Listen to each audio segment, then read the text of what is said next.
So, Emily, what do you think, since this is an etymology podcast, and you said you were eating farro for dinner, what do you think, where do you think farro comes from, if you had to take a guess? Well, it's an Italian grain, but as for what it means, I have no clue. So, I guess it probably means, teeth. Yeah, oh, God. You mean somebody said, this looks like teeth. Let's eat it. And call it teeth. Yeah, that's what I went for. Okay. I mean, I guess that's as good a guess as any. Welcome to Butter No Parsnips. Every week on Butter No Parsnips, your hosts Kyle Imperatore and Emily Moyers take you on an adventure through the weird, wacky, wonderful, and sometimes even wicked world of one wayside word. Strange characters, delightful bits, and general joyousness abound. Join them as they test each other's etymological expertise.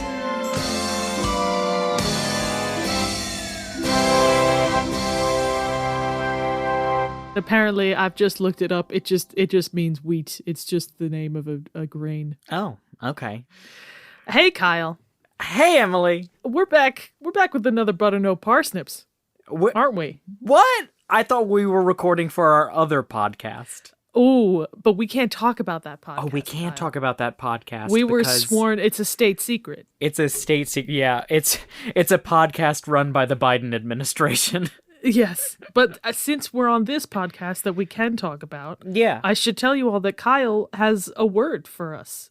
And this word has, until this moment, been a state secret, but it has now been disclosed. It's true. It's true. I've gone through all of the redacted documents and gathered the information, and I'm here to reveal to you this word and eventually the meaning. All right. Well, let's start with the word.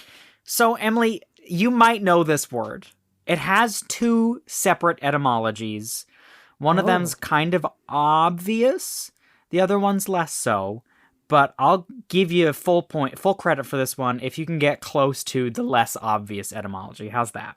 Okay. Okay? Hit me. The word is quire, and it is spelt Quire. Quire. Oh. So my immediate thought is like this is an alternate form, or like the word acquire is related to this word. Like to gain something. To gain, to acquire. No. All right. Those are unrelated words. Yeah. Back to the drawing board. Neither etymology, yeah.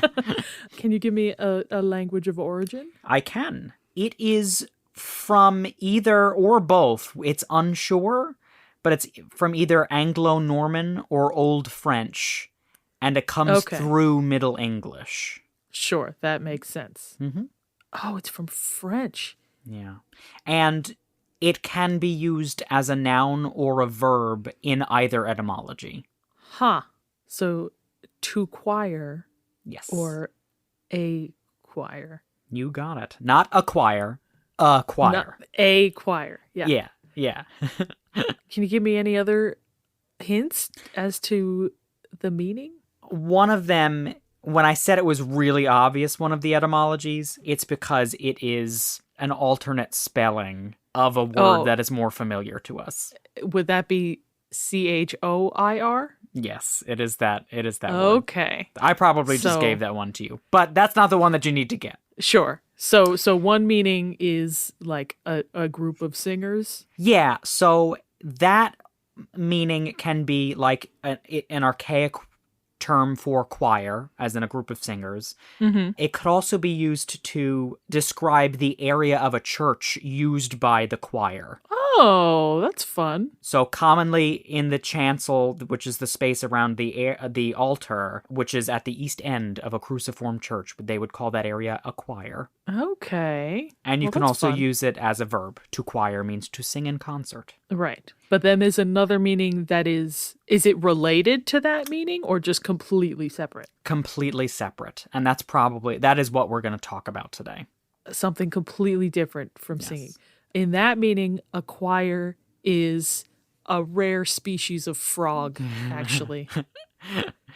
And that's what we're going to talk about. Yes, we're just going to talk about a specific rare species of frog called the quire. And you know what? They sing in a frog choir, so it's a quire choir. Oh, a quire. No, I'll give you one more hint before I give it to you.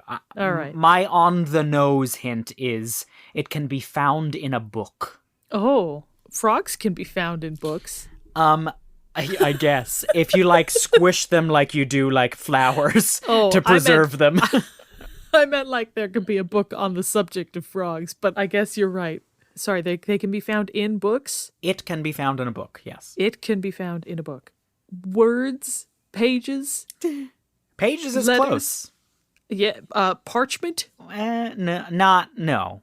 You're dancing around it. I'm just going to give it to you. All right. Yeah. So, a quire is a term used in bookbinding, and it means a set of leaves which are stitched together. Originally, it was a set of 4 pieces of paper, making 8 leaves and 16 pages, but now it can really be any sort of group. So, when you look at the spine of a book, you can see it's like a bunch of sort of mini folded books all up against each other, and each one of those is called a quire? Each one of those is called a quire, yeah. That's so fun. Yeah. It can also mean a term just in paper for 1/20th of a ream of paper, which we'll talk about in a little bit. And so you can use it as a verb for somebody making quires. They are quiring? They are quiring. To prepare quires by stitching together leaves of paper. I love this word, being a book nerd that I am. That's why I thought you might know it, because you're such a book nerd. I appreciate the faith that you have in me, but I absolutely have never heard this word in my life. Oh, good. So tell me more about it, because I know nothing. So it has an interesting etymology. It comes from the Middle English quire, Quayer. Oh, Middle English is crazy. Well, and that comes from the Anglo-Norman quire, Quaier, and Old French, Quaer. They just drop the really important vowel. Quare. And it all comes from Vulgar Latin, a word quaternum, meaning a set of 4, or 4 each. Sure, because it was originally 4 pieces of paper. Yeah. It seems to me that the oldest definition for quire is a book or a pamphlet. So they described it as like a set of all the sheets in a book was called a quire. And that comes from around the year 1200. And it's unrelated to bookbinding, interestingly enough. Oh, it came from different sources to the same definition?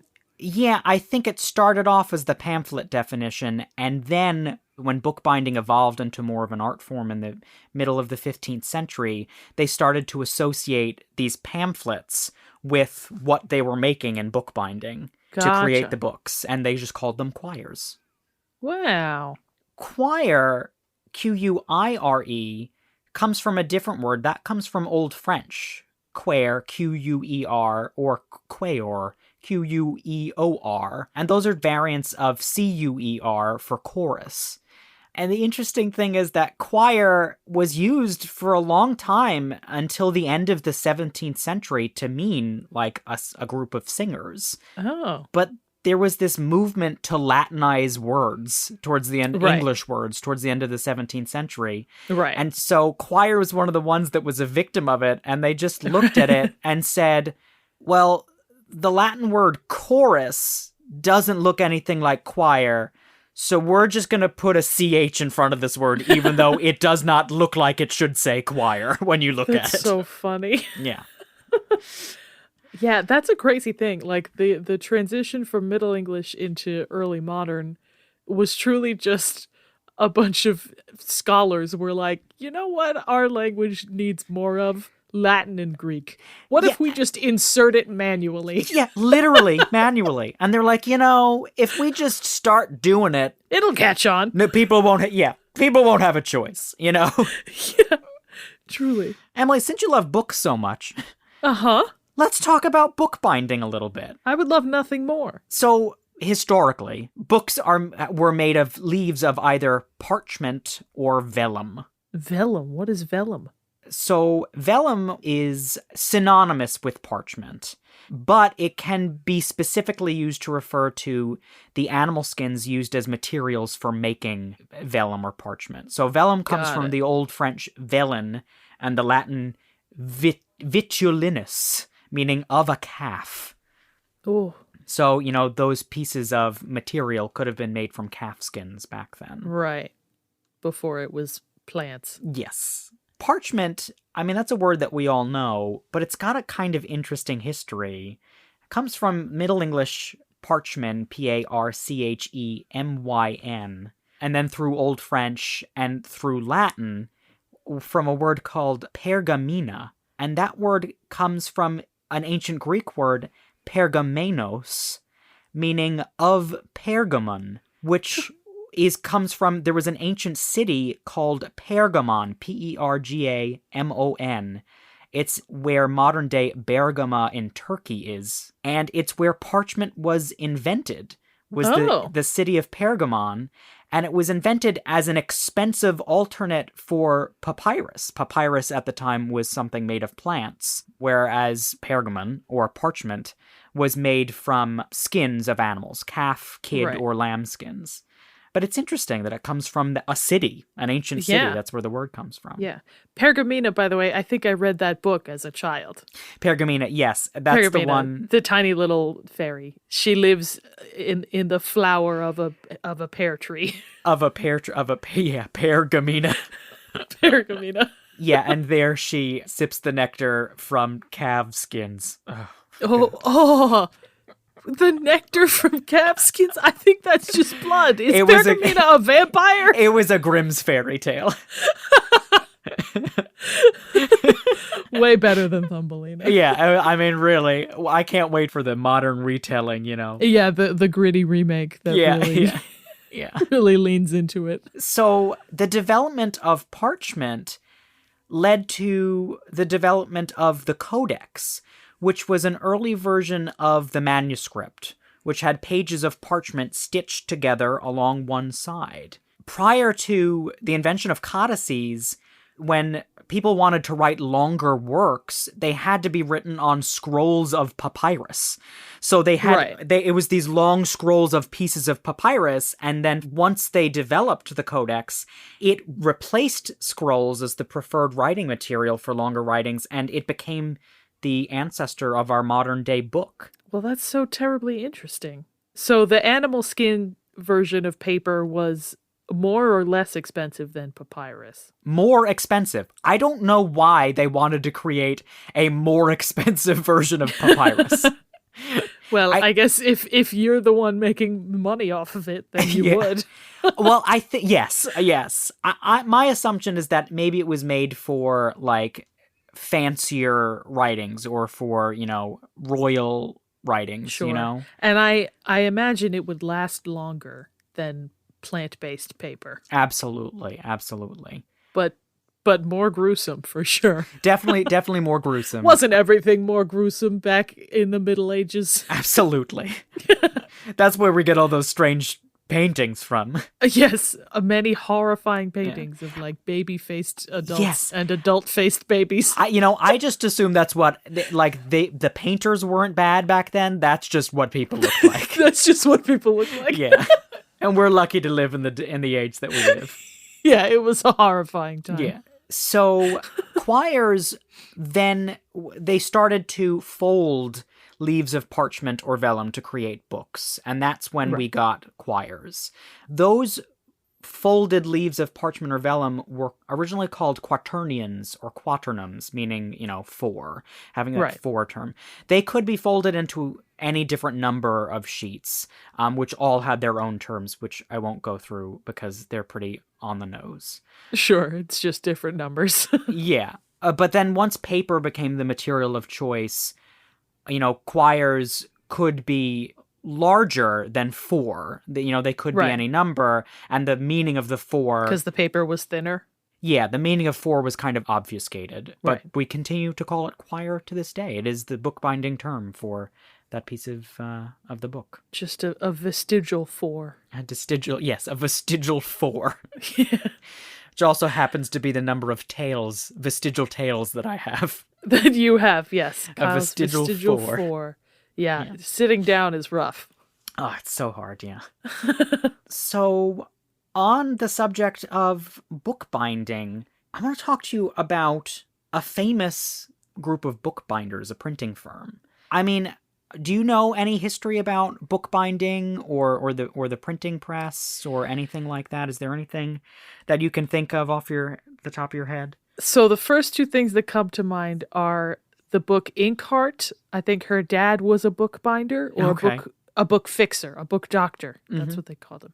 And then the only other thought I had was Newsies. Absolutely. I mean, that's the printing press. Yeah, that is a big one. That is a big one. One that is a contentious topic for us, but we don't have to get into it. We won't get into that today because it's a great movie. The question is movie or musical, but we're not going to talk about that right now. It is absolutely not, but that'll be for our musical theater podcast. Yes. Which happens to be, I just spilled the beans. The Biden administration is paying us. Kyle, there's a red dot on my forehead right now. So I want to talk with you, Emily, about a famous printing firm. It is the Estienne family. They established their printing firm in 1502 with a man named Henri Estienne. Oh, okay. Estienne, like spelled out, not like the letter S, the letter T, the letter N. Yes, I guess that is unclear. That is unclear. But it's Estienne. It's French.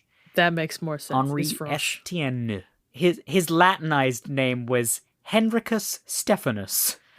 and the family used those Latinized names interchangeably, especially because all of the books that they were writing and printing were in Latin, And this printing firm lasted from 1502 until the death of Henri's great-great-grandson Antoine in 1674. So almost 200 years. Good run. Yeah, it was a very good run. And many members of the family were involved in the business and were well-studied and committed to scholarly publishing.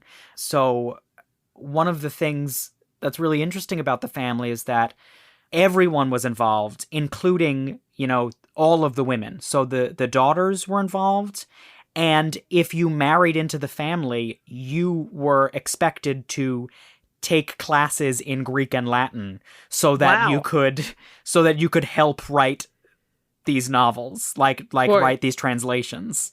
That must have made courtship rough. So difficult. It's like, oh, by the way, you will need to enroll in night school. Yes. A single man looking for woman who with knowledge of Greek and Latin. Yeah. Single woman looking for linguist. So one of the interesting things about this printing firm is that it had a brand identity in the 1500s. Wow. Yeah, their brand identity was carefully managed and nurtured by Robert I, who was the second son of Henri I. Okay. So the brand identity included a logo that changed over the years. Yeah, it changed over the years, but it generally involved an olive tree or olive branches or an olive wreath. The olive plant there was... Olives were a motif. And the reason was because Stephanus, which was their Latinized last name, means crown or wreath in Greek. So the olive wreath came to be a symbol for the family. Their slogans... They had slogans? They had slogans as well. Of course they did. It's a carefully managed brand identity. How do you propagate a slogan in 1500? You can't make a commercial. They just stamped it on the back of every book. They would have their logo, and then underneath it, they would have their slogan in Latin. Amazing. And they had a bunch over the course of, the 200-year course of the printing firm. But they mostly revolved around the idea that olive branches grafted onto the tree of life are lucky to benefit from the tree. And so they, as publishers and editors of classical works, are lucky to have made their living off of the masters. Oh. Emily, I'm going to tell you like some of one of their slogans. Can you do you have any ideas what one of their slogans might be? Their brand slogans? Their brand slogans? Yeah. It was an olive branch, and then underneath it said, when you read here, your family. Yeah. Ba-da-bum-bum-bum. I'm reading it. And that was just on the back of the book. It said bum-bum-bum-bum on the back of the book. Yeah, it was basically they wrote out the music for it and put it was like the sheet music. Yeah, and it said to be sung by Quire, Quire. Quire. Yeah. So they mentioned a lot of references to the Bible in their slogans. This one here, I think this is a whole slogan. The slogan is, if the dough offered as first fruits is holy, so is the whole lump. And if the root is holy, so are the branches. But if some of the branches were broken off and you, a wild olive shoot, were grafted in their place to share the richness of the olive tree, do not boast over the branches. If you do boast, remember it is not you that support the root, but the root that supports you. You will say, branches were broken off so that I might be grafted in. That is true. They were broken off because of their unbelief, but you stand fast only through faith. So do not become proud, but stand in awe. That is not a slogan. That is from the Bible. No, that's like a commercial. That's like Matt Damon reads all of that while walking through like a big white space of all like man's greatest achievements. Yeah. Well, it's while dramatic music plays in the background. Yeah, and it's like intercut with shots of like a car zooming down a country road. Yeah. Black and white images of trees growing in fast motion. In fast motion. Apples like falling to the ground and rotting and then turning into seeds and plants growing up in its place. Yeah, absolutely. Yeah. This is a Super Bowl commercial. Yeah. So actually that is from the Bible, but that is what they referenced in their slogans. Yeah, I mean, not a slogan. You're absolutely right. Yeah, just not. So Robert I, who's the son I mentioned, was known as the printer to the king. His best-known work was the Thesaurus Linguae Latinae, and it's considered the foundation of modern Latin lexicography. Interesting. Printer to the king, by the way, is a good slogan for a company that makes printers. I mean, right? Yes. HP should make their slogan, Printer to the king.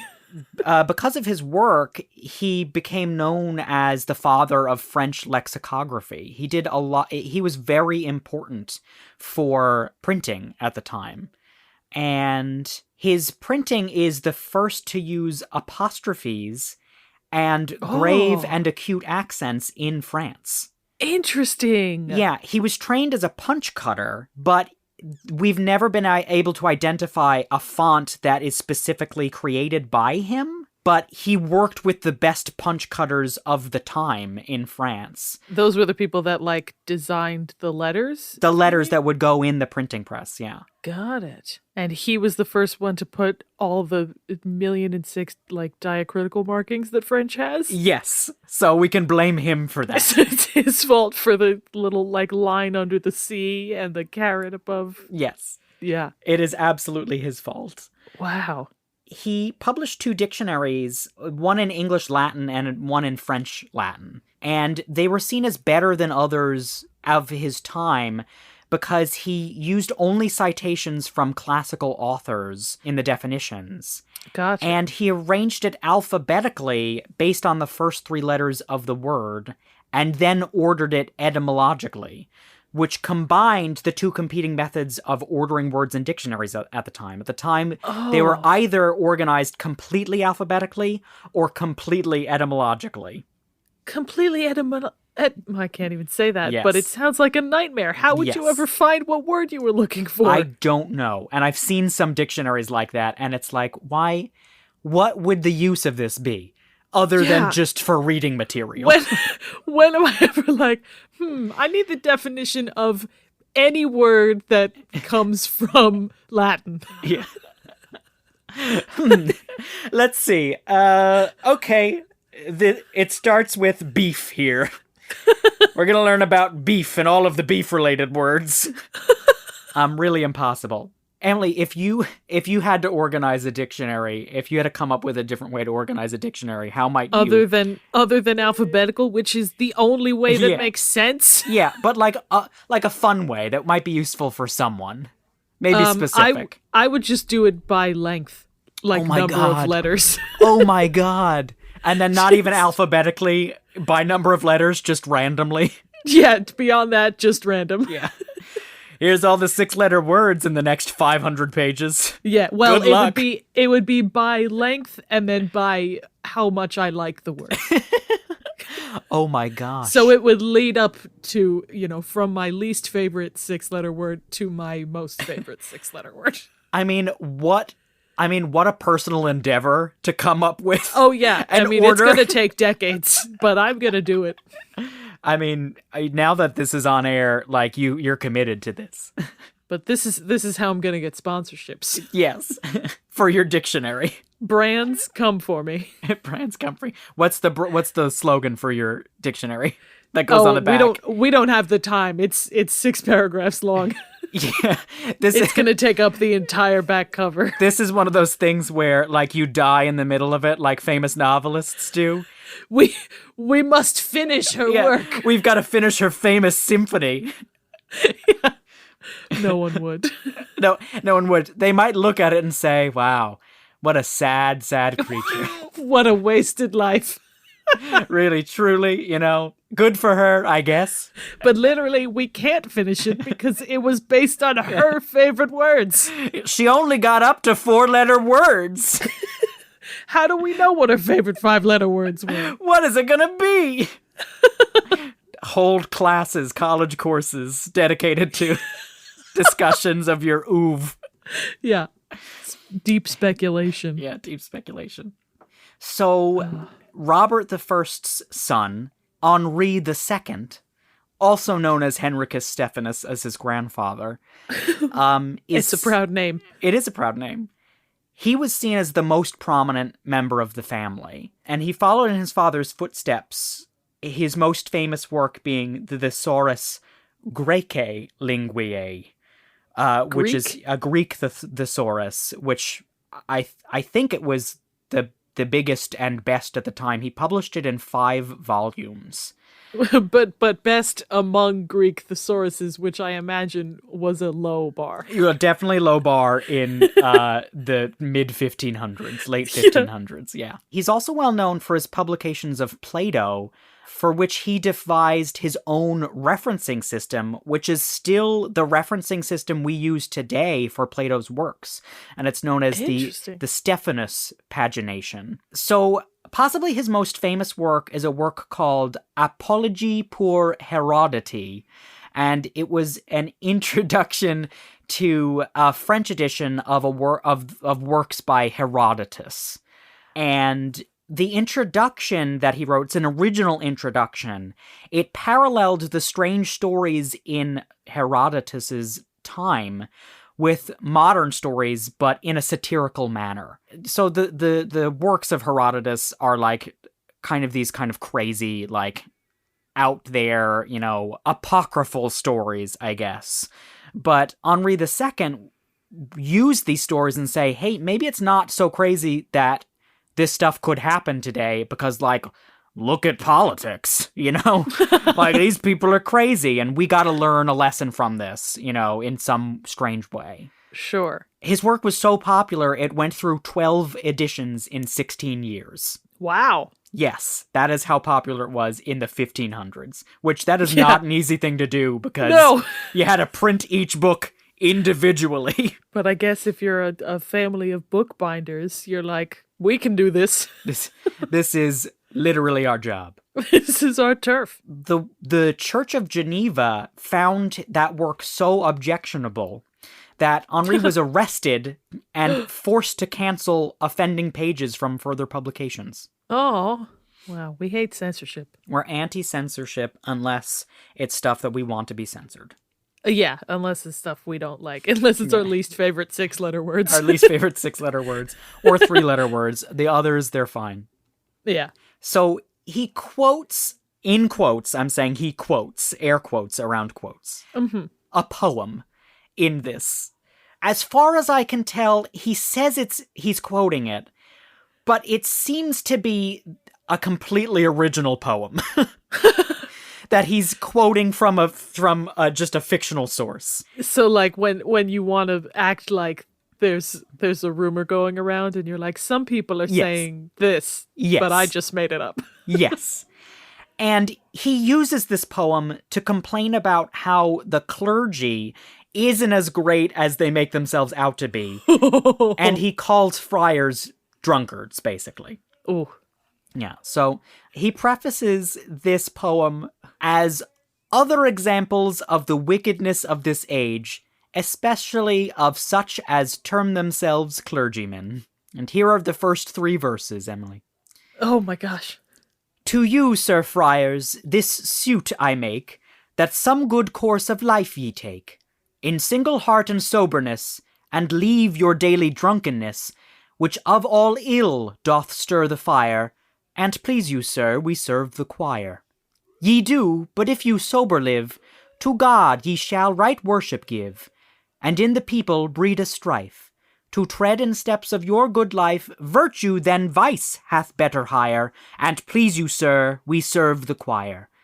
But unto God 'tis detestable to sit full 3 hours at the table in drunkenness and belly cheer.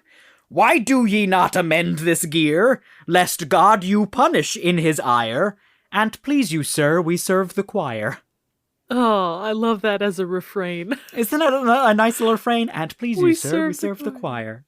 Wow. So this, give me some of your thoughts on that little poem there, Emily. I mean, my immediate thought was, did they rhyme table and detestable? Yes, they did.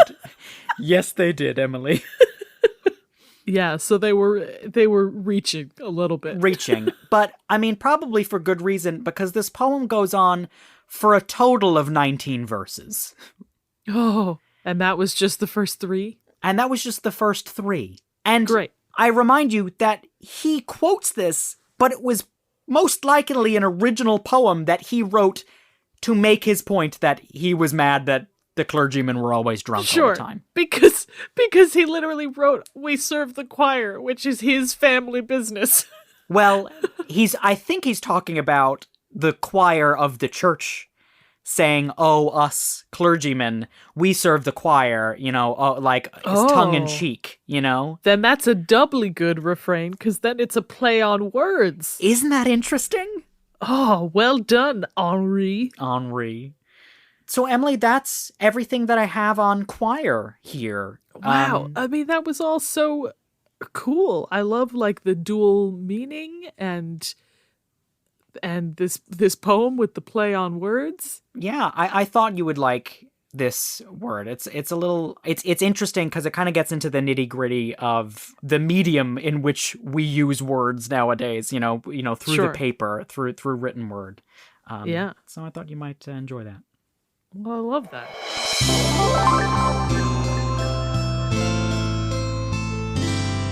Are you in for a little game, Emily? Oh, Kyle, you know it. I've got a game for you here that may be a little familiar to you, Emily. Oh. It's a game called Here, Here. Whoa! Bring it back! I listen, I heard your thoughts. The crowd just went wild. We knew that you liked it. By popular demand, it's back. Here, here, everybody. Here, here, electric boogaloo. Electric boogaloo. The squeakquel. Wow, I love this encore. Yeah.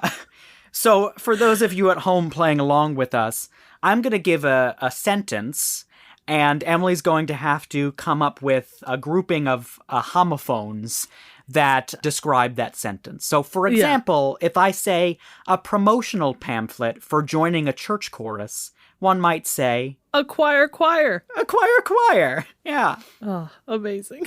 So I've got 5 fun ones for you today, Emily. Oh, and then one that's boring? No, just 5 fun ones. I left the boring one out this time. Yes! Aren't you so lucky?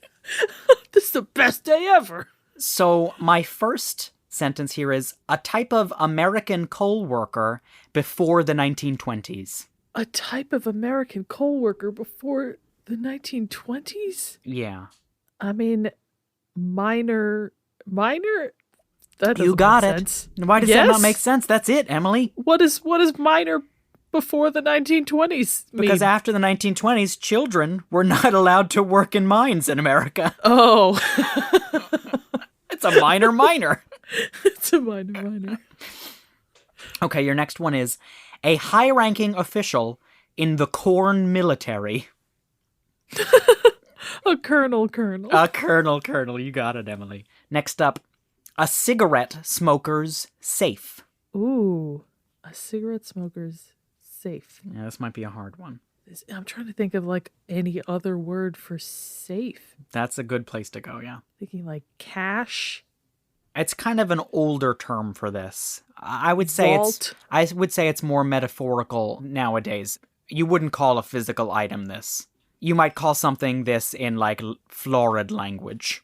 I'll be honest, that didn't help much. Yeah, I didn't think so. Can I give you this one? Yeah, you can give me this one. So the answer is a coffer's coffers. Oh, sure. Yeah. Okay, this one's 3 words. You're All going right. to like this. I'm going to give I'm you a excited. quote, okay, in a character, okay? Okay. Hey, you dolls are just secondhand sheep, capiche? Use. It's 3 words, though. Oh, used. Yeah, used you.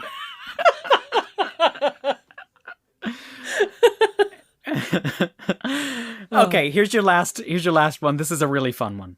All right. A private teacher of flatulence from the Elizabethan period. Oh no. It's 3 words as well. Sure. So like private teacher is one, flatulence is another, and Elizabethan era is another? Yes, not necessarily in that order. Oh, a tutor. Yeah, tutor. That's so good. Isn't that good? I'm so proud that I got that. Me too, Emily. 100%. I'm gonna give you 100%. Amazing. I didn't get 100%, but thank you. You deserve it. Oh, thanks. Well, Emily, thank you for letting me talk a little bit about Quire with you. Yeah, I feel like I learned so much. I hope our listeners did as well. Me too. And here's the sign off. We're signing off. This has now become the last episode of Butter No Parsnips. See ya in the year 432,000. All right, or next week. Bye-bye, everybody. Thanks for Bye-bye. joining us for Butter No Parsnips.